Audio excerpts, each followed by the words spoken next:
পুৱাৰে পৰা ৰাজ্যৰ বিভিন্ন প্ৰান্তত ধাৰাসাৰ বৰষুণ। গুৱাহাটীত মাজনিশাৰ পৰা বৰ্তমান অব্যাহত আছে বৰষুণ। কেইবাদিনো ধৰি অব্যাহত আছে বৰষুণ। মহানগৰীৰ বিভিন্ন প্ৰান্তত কৃত্ৰিম বান। বিশেষকৈ হাতীগাঁৱৰ পথত এখাটো পানী। প্ৰান্তে প্ৰান্তে ধুমুহা গাজনি।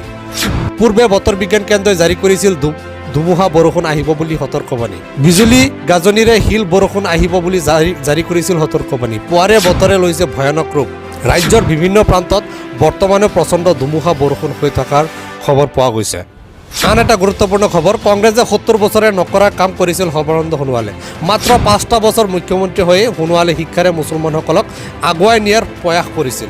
কেন্দ্ৰীয় মন্ত্ৰী সৰ্বানন্দ সোণোৱালৰ প্ৰশংসাত মুখৰ হ'ল কংগ্ৰেছ বিধায়ক শ্বেৰমান আলী।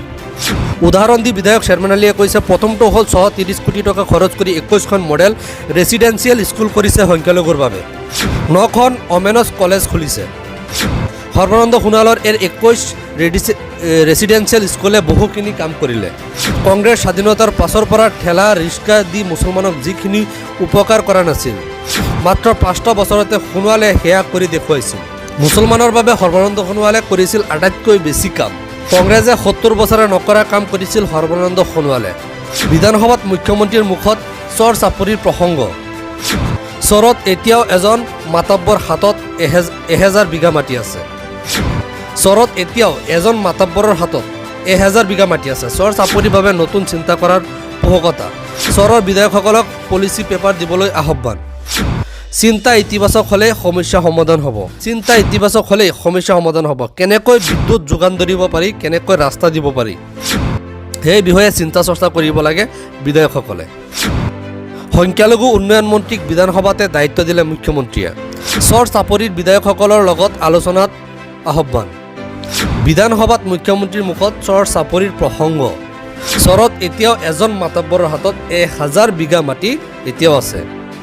সদনত মিছা তথ্য দাঙি ধৰিছে মুখ্যমন্ত্ৰী হিমন্ত বিশ্ব শৰ্মাই। আজি শ শ নিবনুৱাৰ ঠিকনা হৈছে তামিলনাডু, কেৰালা। অসমৰ শ শ নিবনুৱাই তামিলনাডু, কেৰালাত গৈ ছিকিউৰিটি কাম কৰিবলগীয়া হৈছে। যেনে তেনে ৫,০০০ টকা ঘৰতে পঠিয়াবলৈ বহিৰাজ্যলৈ গৈছে যুৱক যুৱতী। অসমৰ নিবনুৱাৰ সংখ্যা ২৩ লাখৰ পৰা ২২ লাখলৈ হ্ৰাস পোৱা বুলি কোৱা মন্তব্যক নিন্দা অখিল গগৈৰ। সদনত মিছা তথ্য দাঙি ধৰিছে মুখ্যমন্ত্ৰী হিমন্ত বিশ্ব শৰ্মাই। এই কথা অখিল গগৈৰ।